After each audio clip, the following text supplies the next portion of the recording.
Halo teman-teman, saya perkenalkan nama saya Verlin Kondangguna, NIM 12017. Kami dari kelompok 3 akan mempresentasikan materi tentang multikulturalitas, heteroskedastisitas, dan autokorelasi. Dan saya akan mempresentasikan slide pertama dan beberapa slide selanjutnya materi multikulturalitas.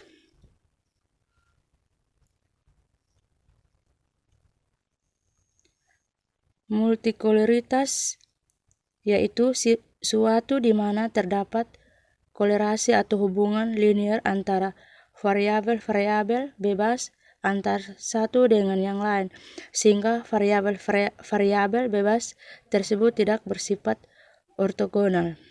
Kedua, variabel-variabel yang bersifat ortogonal adalah variabel bebas yang memiliki nilai kolerasi di antara sesamanya sama dengan 0.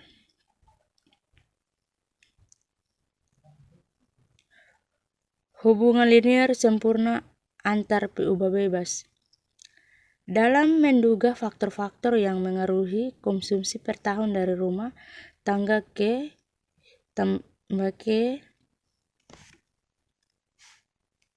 atau Abselin dengan model regresi berganda seperti persamaan untuk dalam seperti di bawah ini. Selanjutnya dikaji diantaranya faktor-faktor berikut. X2 bagi pendapatan rata-rata per tahun dari rumah tangga K. X3 bagi pendapatan rata-rata per bulan dari rumah tangga K. Selanjutnya, dalam menduga faktor-faktor mengaruhi konsumsi per tahun dari rumah tangga K atau Epsilon dengan model regresi berganda seperti persamaan di bawah ini. Seperti ini ya kawan-kawan. Dikaji di antara faktor-faktor berikut. X2 bagi pendapatan rata-rata per tahun dari rumah tangga K. X3 bagi pendapatan rata-rata per bulan dari rumah tangga K.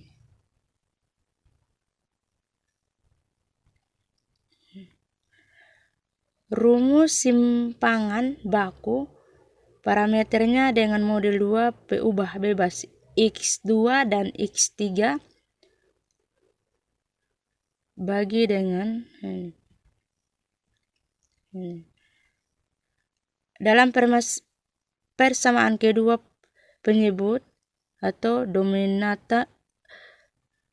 denominator dalam rumus ragam koefisien regresi varian beta 2 dan varian beta 3 mencakup komponen 1 gamma 2. Contoh atau gamma sama dengan 0, maka ragam koefisiennya sama dengan ragam koefisien untuk model regresi linear sederhana, yaitu seperti ini yang teman-teman. Ini di bawah. Selanjutnya, jika gamma sangat tinggi atau mendekati 1 dalam nilai mutlak, maka terjadi multikulturalitas dan menghasilkan dugaan varian beta 2 dan varian beta 3 sangat besar.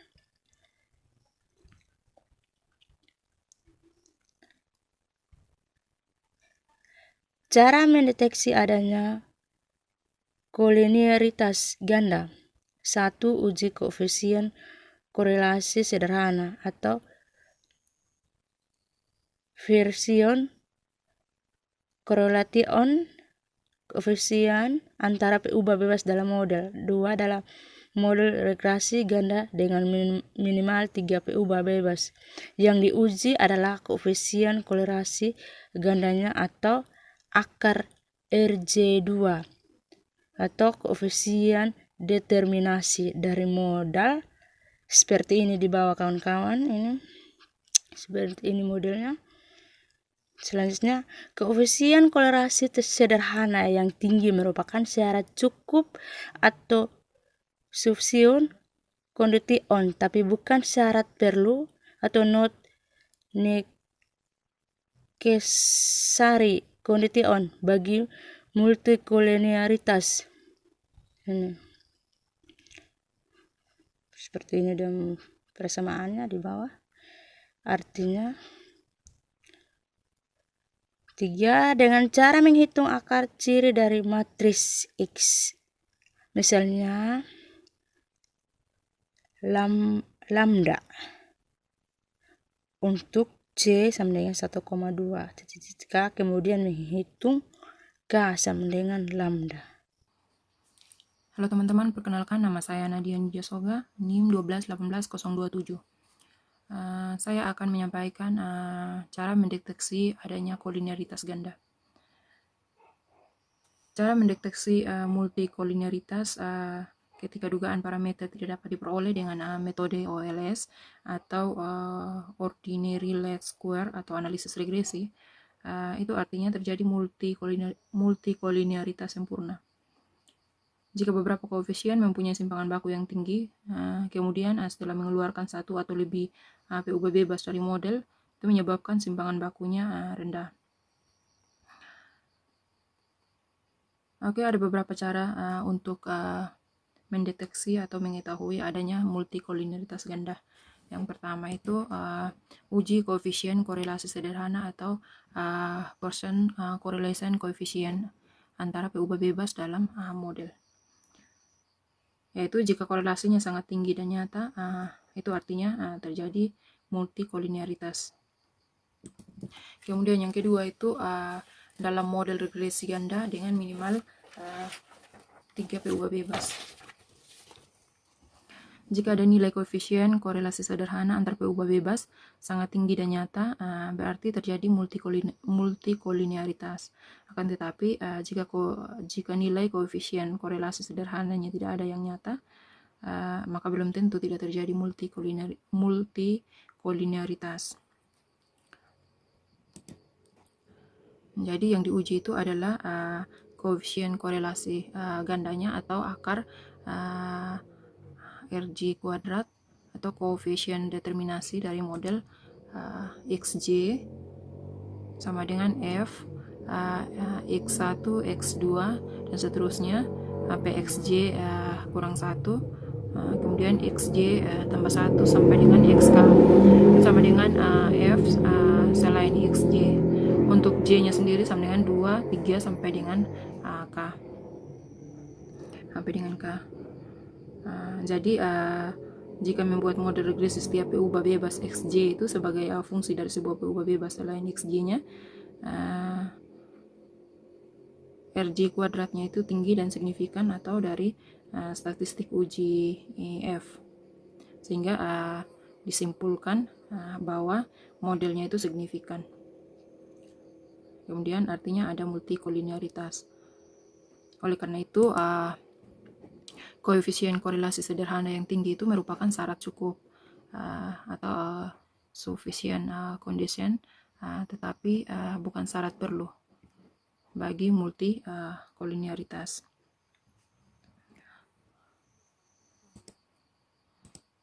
Kemudian ada varian beta J sama dengan sigma kuadrat dibagi dengan sigma X kuadrat J kali dengan 1 per 1 kurang R kuadrat J.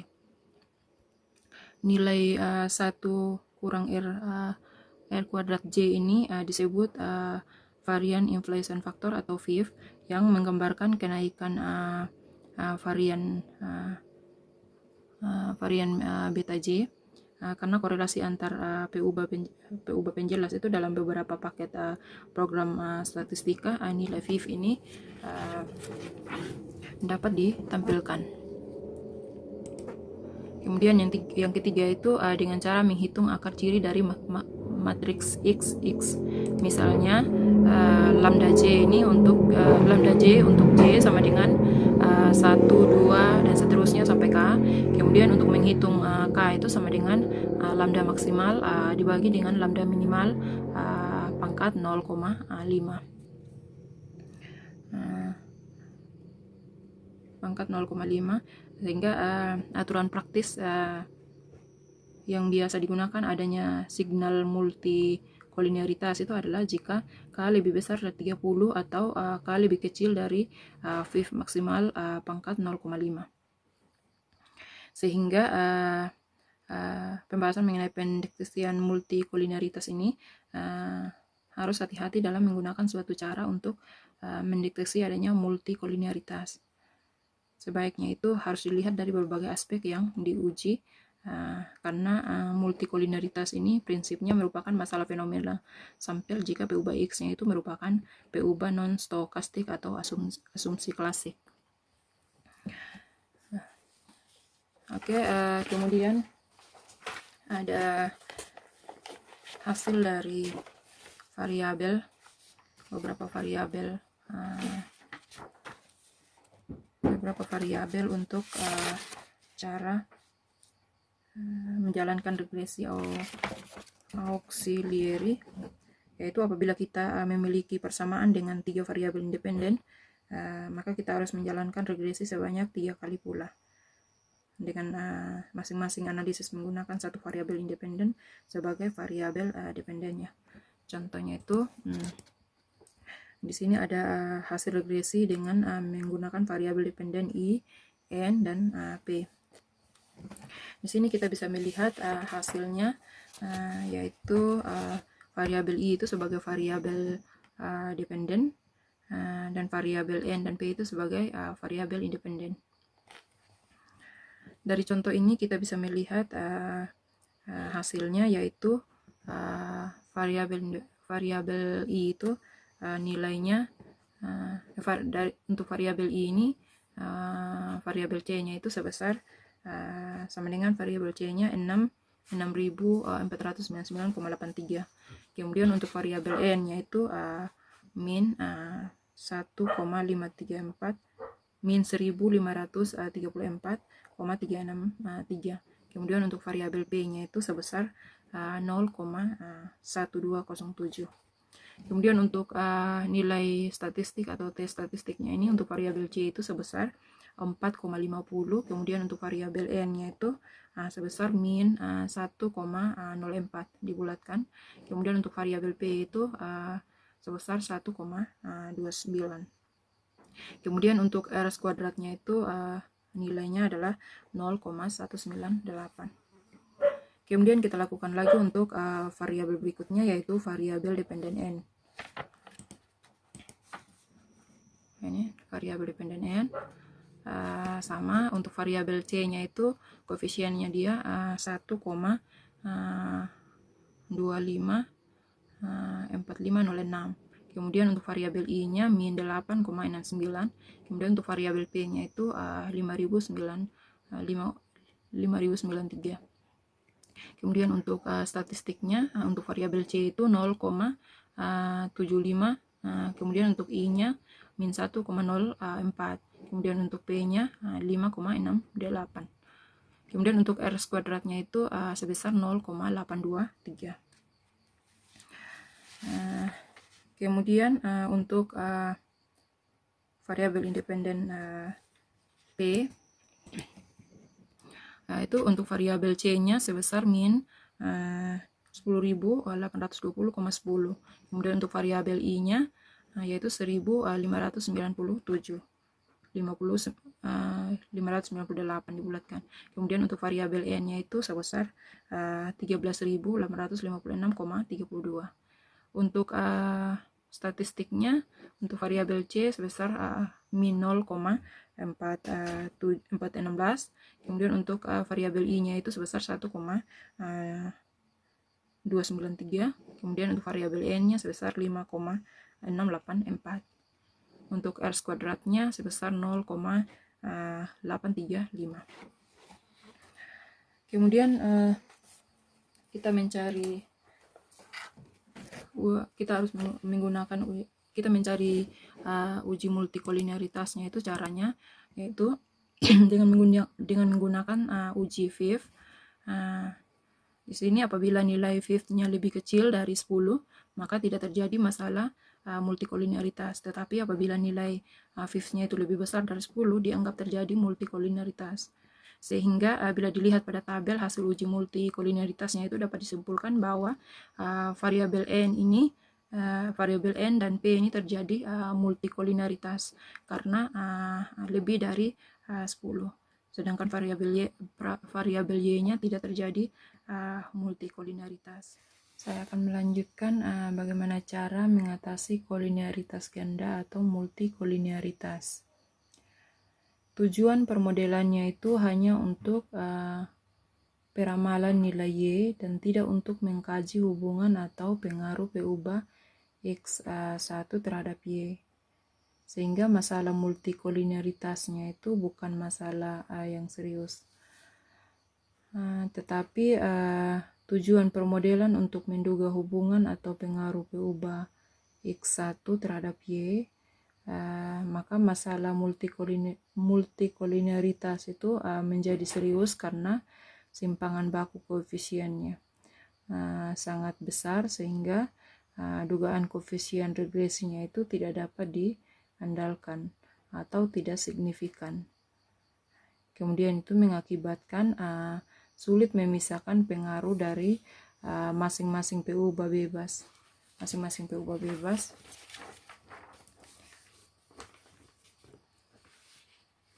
Kemudian ada beberapa cara untuk mengatasi multikolineritas itu. Yang pertama itu yaitu memanfaatkan informasi sebelumnya atau a priori informasi.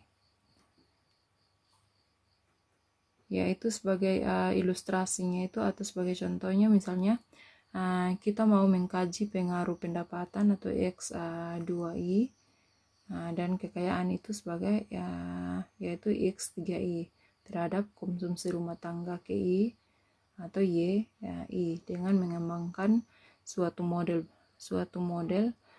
seperti YI sama dengan beta 1 tambah beta 2 X2I tambah beta 3 X31 tambah epsilon I. Yaitu parameternya, parameter koefisiennya itu mempunyai hubungan sebagai berikut, yaitu beta 3 itu sama dengan 0,1 beta 2, sehingga model regresinya itu dapat direduksi atau disederhanakan menjadi YI sama dengan beta 1 tambah beta 2 X21 tambah dalam kurung 0,1 beta 2 tutup kurung, kemudian dikali dengan X3I tambah epsilon I, atau YI ini sama dengan beta 1 tambah beta 2 dalam kurung X21 tambah 0,1 beta 2 X31 tutup kurung tambah epsilon I. Kemudian YI nya itu sama dengan beta 1 ini ditambah dengan beta 2 X1 kemudian ditambah dengan epsilon I. Masalah kolineritas ini dapat diselesaikan dengan menduga model regresi linearnya itu dengan nilai X1 sama dengan dalam kurung X21 tambah 0,1 X31. Kemudian yang kedua itu mengeluarkan peubah dengan kolineritas tinggi. tetapi dapat menimbulkan kesalahan spesifikasi juga. Dengan pengeluaran dengan mengeluarkan suatu PU bebas dari model dapat menyebabkan modelnya salah spesifikasi.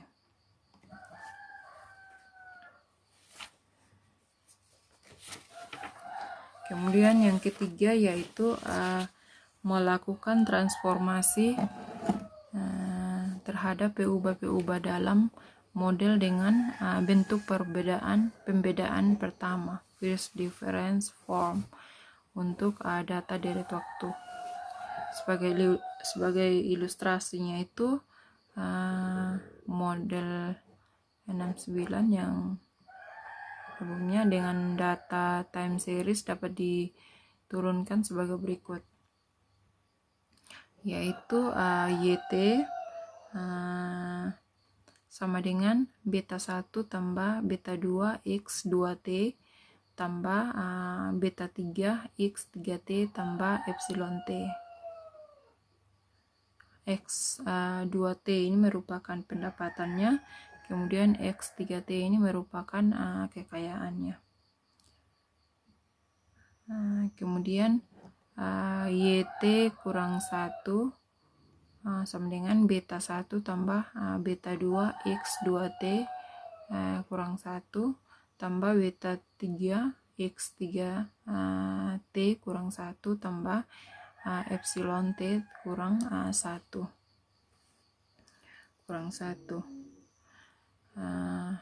sehingga jika kedua persamaan ini dikurangi jadinya YT kurang YT kurang 1 itu sama dengan beta 2 dalam kurung X 2T kurang X 2T kurang 1 tambah beta 3 dalam kurung 3 X 3T kurang C 3T kurang 1 tutup kurung tambah VT. Kemudian yang keempat itu yaitu menggunakan regresi komponen utama atau principal komponen, yaitu semua PU bebasnya itu X21 dan X31 ini ditransformasikan ke dalam bentuk PU komponen utama, yaitu set 21 dan set 31 yang saling bebas satu sama lain, yaitu komponen utamanya itu yang ini set 21 ini sama dengan alpha 11 kali 2i alpha 11 x 2i tambah alpha 12 x 31. Kemudian set 31 sama dengan alpha 21 x 2i tambah alpha 22 x 3i. Kemudian dilakukan analisis regresi Y-nya itu dengan PU komponen utama, yaitu YI sama dengan alpha 1 tambah alpha 2 set 2i tambah A3 set 31 3i alpha 3 set 3i tambah VI. Setelah diperoleh dugaan koefisien alpha J-nya itu persamaannya dimasukkan ke dalam YI sama dengan alpha 1 tambah alpha 2 kali alpha dalam kurung alpha 11 x 2i tambah alpha 12 x 3i tutup kurung tambah alpha 3 buka kurung alpha 21 x 2i tambah alpha 22 x 3i tutup kurung tambah VI. Kemudian YI sama dengan alpha 1 tambah dalam kurung 2 alpha 2 alpha 11 tambah alpha 3 alpha 21 tutup kurung kali dengan x 21 tambah dalam kurung alpha 2 alpha 12 tambah alpha 3 alpha 22 kali dengan x3i tambah VI. menggabungkan cara cross-section dengan data time series. Data cross-section ini dapat diperoleh dari suatu survei sosial ekonomi nasional atau Susenas, yaitu jika A3-nya ini merupakan dugaan dari alfa 3, koreksi data penjualan berasnya itu KITE dengan data pendapatan masyarakatnya YT dengan menggunakan transformasi. KITE sama dengan in KITE kurang alfa 3 in YT. Kemudian dengan model OLS nya itu regresi linear sederhananya adalah KITE sama dengan A1 tambah A2 in IN PT tambah epsilon T. Sehingga diperoleh dengan dugaan alfa 2-nya itu sebagai nilai statistik nilai elastisitas harganya elastisitas harganya. Teknik ini merupakan salah satu teknik analisis data gabungan atau panel data. Kemudian yang keenam itu adalah cek kembali asumsi waktu membuat model.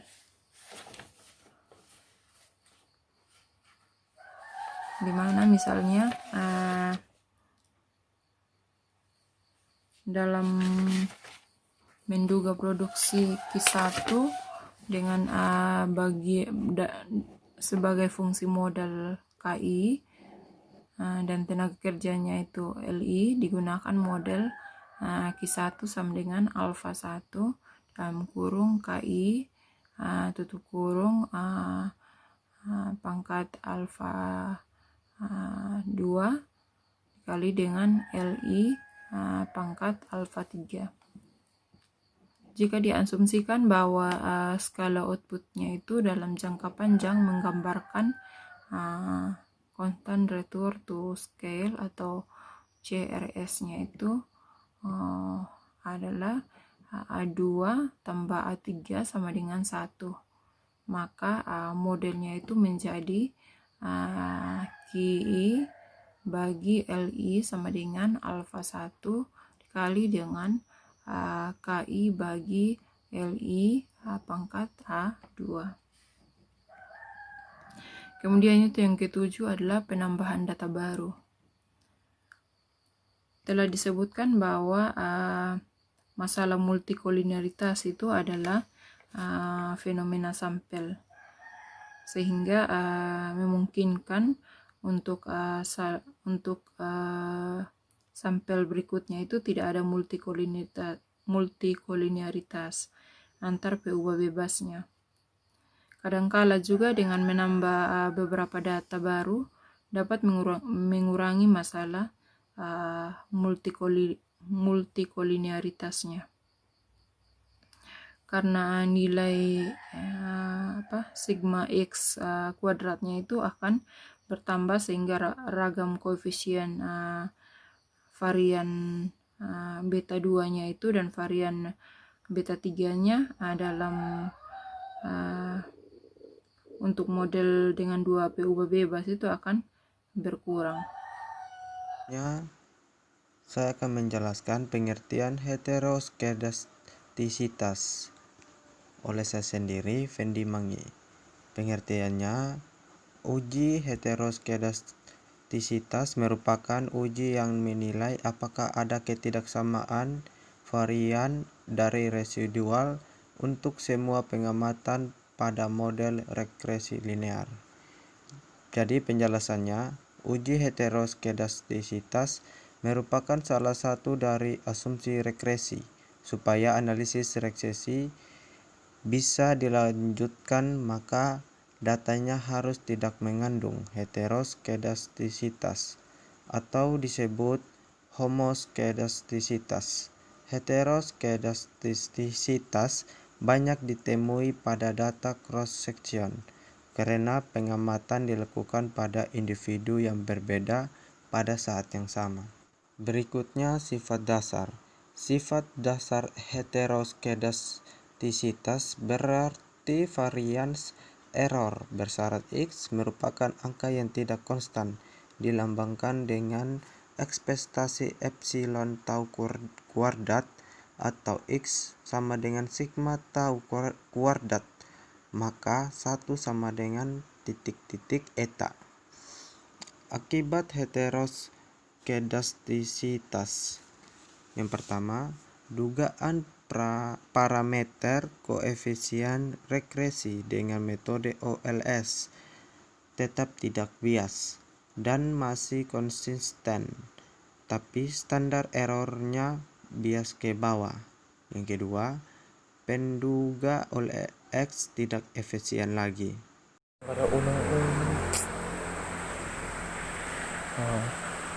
Cara mendeteksi heteroskedastisitas. Heteroskedastisitas ini ada metode grafik. Dalam metode grafik ini plot dibandingkan, yaitu antara error kuadrat dengan variabel tertentu. Jika errornya relatif konstan, maka tidak akan menunjukkan pola ada varians. Yang kedua itu uji formal. Dan penjelasan uji formal dibagi dalam 3, yaitu uji Goldfeld-Quandt, uji Brent-Spagan, dan uji White. Yang pertama itu uji Goldfeld-Quandt. Langkah-langkahnya yaitu pertama, urutkan data pengamatan berdasarkan nilai P ubah bebas X. Yang kedua, hilangkan D pengamatan di tengah. Yang ketiga, dugalah kedua model regresi yang sudah dibagi 2 tersebut. Yang keempat, hitunglah masing-masing kuadrat tengah sisaan dan dari kedua model tersebut. Yang terakhir, yang kelima itu, jika diasumsikan sisaan menyebar normal, maka statistik uji KTS tau KTS akan menyebar menurut sebaran F dengan derajat bebas pembilang dan dalam penyebutannya sama, yaitu N minus D minus 4 dibagi 2.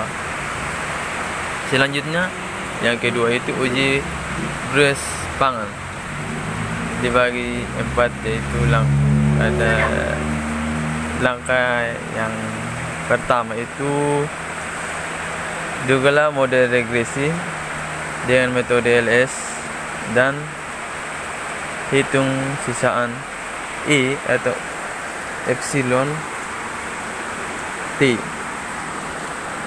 Yang kedua itu dugalah ragam sisaan dengan rumus theta pangkat 2 sama dengan sigma E atau epsilon I pangkat 2 bagi N. Yang ketiga, dugalah model regresi sisaan yang dinormalkan. Keempat, jika komponen sisaan menyebar normal dan tidak ada heteroskedastisitas, maka setengah dari jumlah kuadrat regresi akan mendekati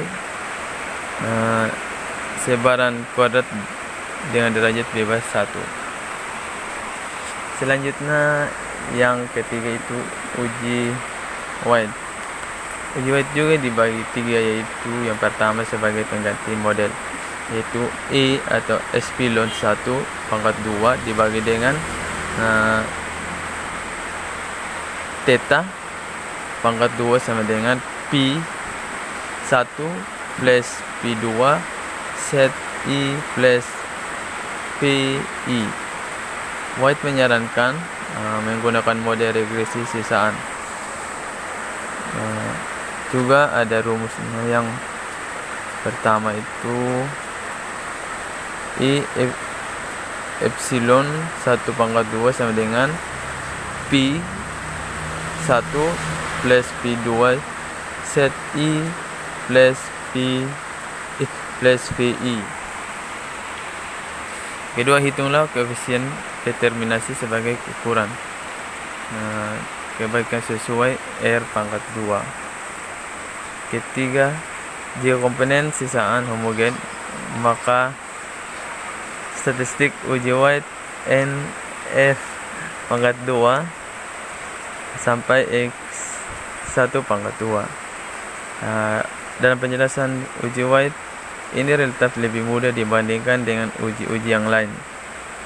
Jika nilai penghitungan melebihi nilai kritis, diputuskan bahwa tidak terdapat heteroskedastisitas. Metode ini bisa digunakan dengan itu secara berlangsung, dan hasilnya akan saya tampilkan di slide berikut di bawah ini, yaitu contoh cara mendeteksi heteroskedastisitas. Hasil output adalah nilai PU yang ditunjukkan dengan nilai probability chi-square, yaitu sebesar 0,4521. Oleh karena nilai P lebih besar dari nilai alfa, maka berarti model regresif bersifat homokedastisitas, atau dengan kata lain itu heteroskedastisitas. Itu cara yang terakhir, itu cara mengatasi heteroskedastisitas, yaitu ada dua.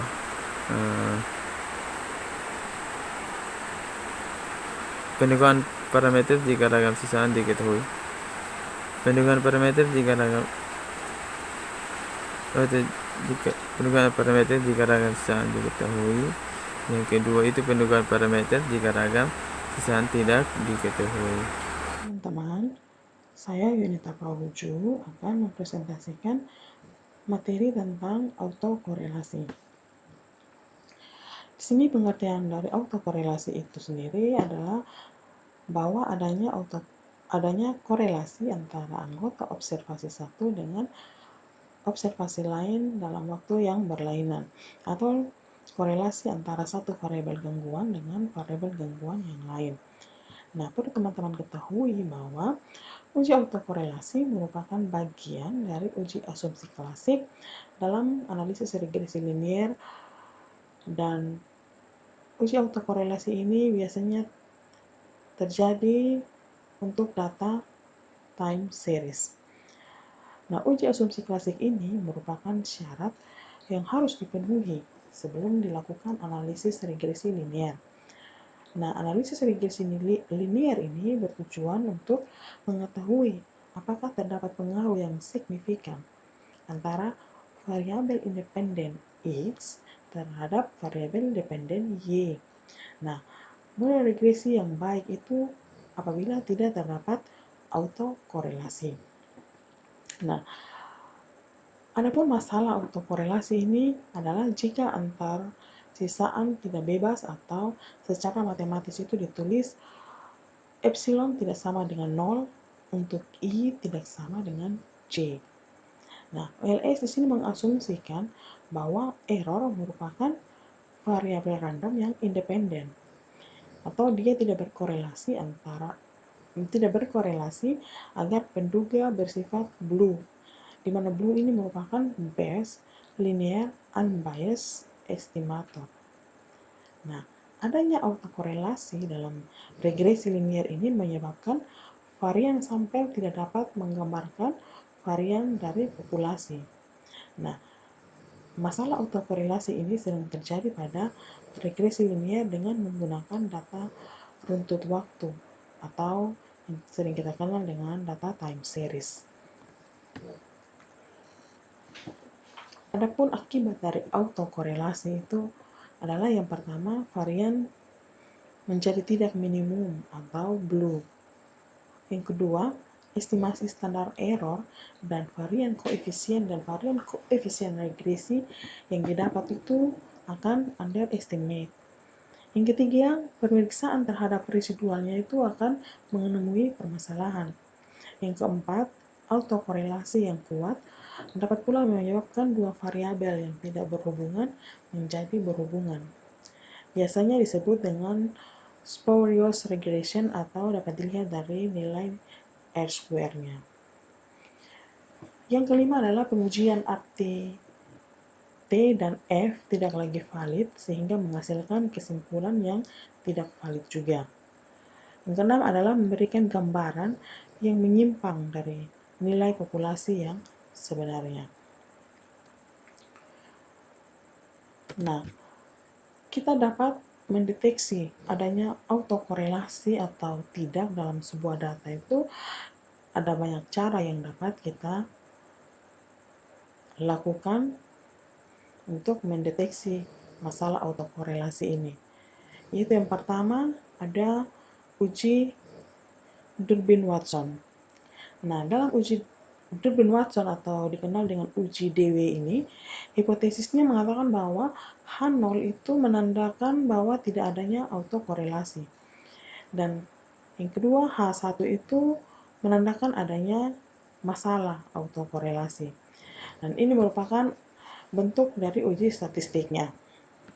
Nah, perlu diperhatikan bahwa jika nilai-nilai D atau nilai-nilai DT yang berurutan hampir sama, maka statistik DW akan rendah. Dan ketika statistik DW rendah, ini menunjukkan bahwa adanya autokorelasi yang positif. Dalam uji DW ini hanya digunakan untuk autokorelasi tingkat 1 dan mensyaratkan adanya konstanta dalam model regresi. Dan di sini tidak ada variabel lag di antara variabel independen.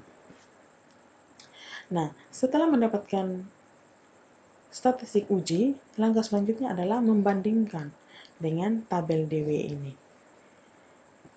Nah, dalam tabel DW ini terdapat dua nilai, yaitu batas bawah dan batas atas.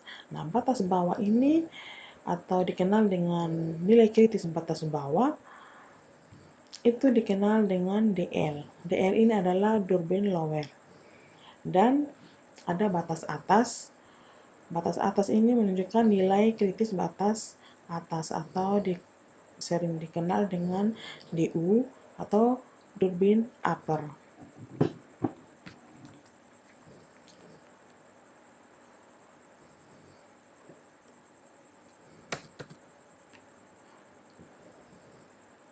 Cara kedua yang untuk kita mendeteksi adanya autokorelasi atau tidak yaitu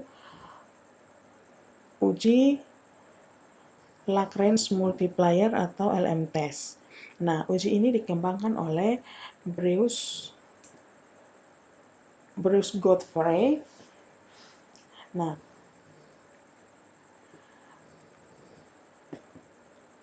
dalam uji DW ini dilihat bahwa ada kelemahan ketika berada di antara nilai DL dan DU atau antara 4DU dan 4DL. Maka keputusannya autokorelasi itu tidak bisa diketahui mempunyai autokorelasi atau tidak, sehingga dilakukan uji lain. Nah, uji lain ini bisa dengan metode Glavrik atau metode formal lainnya. Nah, salah satunya yaitu uji formal, yaitu uji LM-test ini. Nah, uji autokorelasi dengan LM-test terutama digunakan itu untuk sampel besar. Dan ada contoh yang telah kita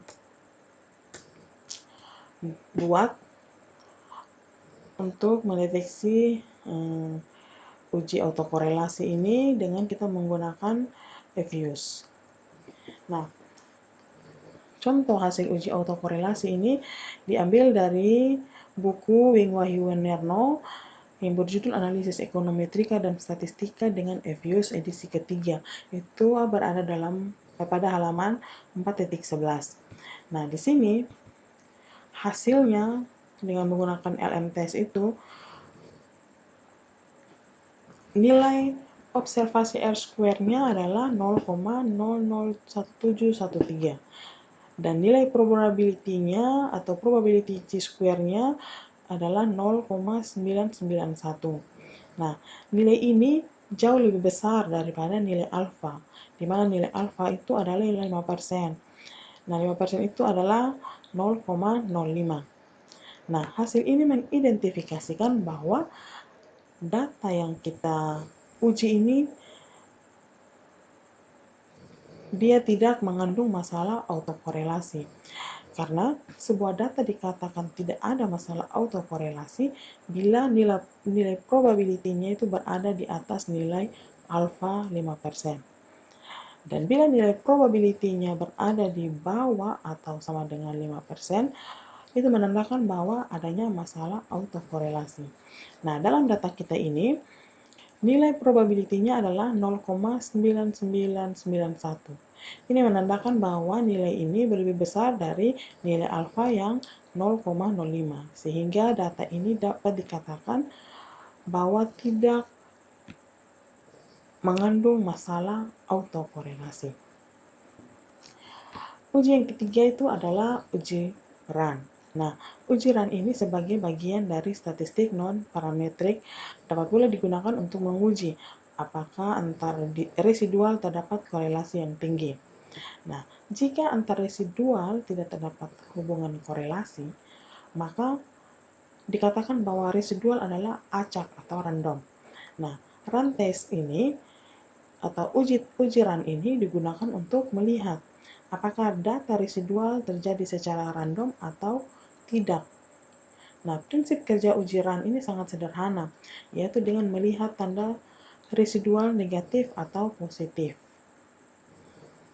tanpa memperhatikan nilainya, sehingga run yang dimaksud di sini adalah sekelompok nilai residual yang mempunyai tanda sama secara berturut-turut. Halo teman-teman, sebelum saya menjelaskan materi, saya memperkenalkan nama dulu.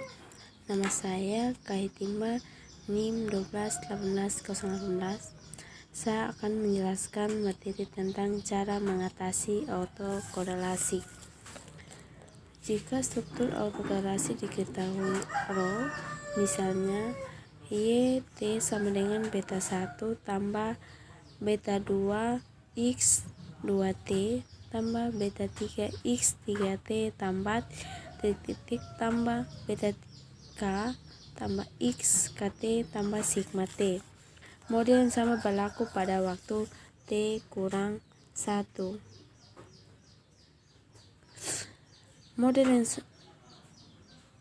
Y T kurang 1 sama dengan beta 1 tambah beta 2 X 2T kurang 1 tambah beta 3 X 3T kurang 1 tambah beta K tambah beta K X K T kurang 1 tambah sigma T kurang 1.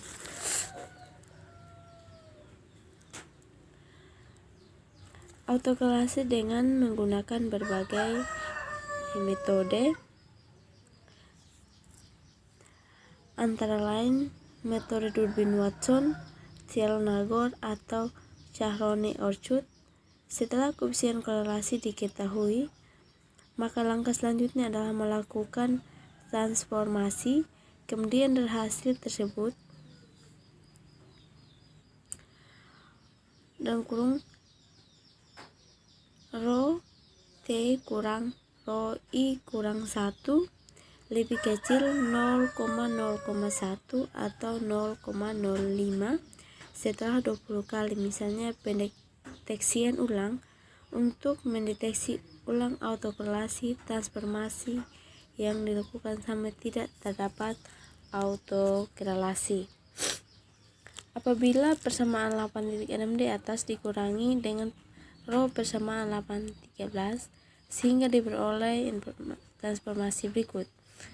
Y bintang T kurang beta 1 buka kurung 1 kurang rho tambah beta 2 X 2T tambah beta K X KT tambah VT, di mana YT kurang rho YT1 kurang T kurang 1 2X 2T sama dengan X 2T kurang rho X 2T kurang 1. XT sama dengan XKT kurang rho XT kurang 1, VT sama dengan sigma T kurang rho sigma T kurang 1 SI 0,02 V.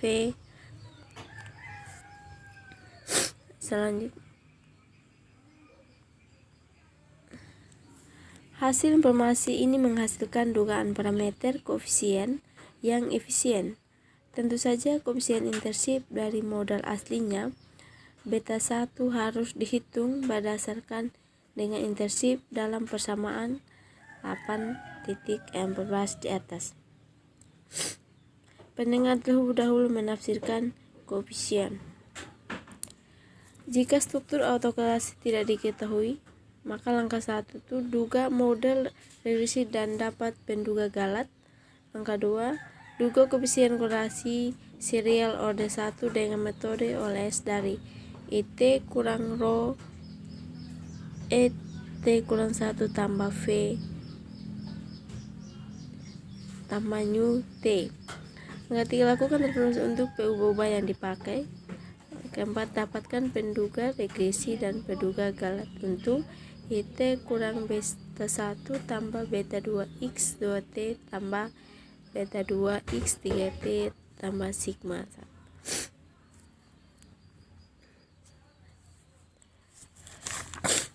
1. Demikian presentasi yang dapat kami sampaikan, kita dapat menjadi pelajaran buat teman-teman. Semoga bermanfaat. Sekian dan terima kasih.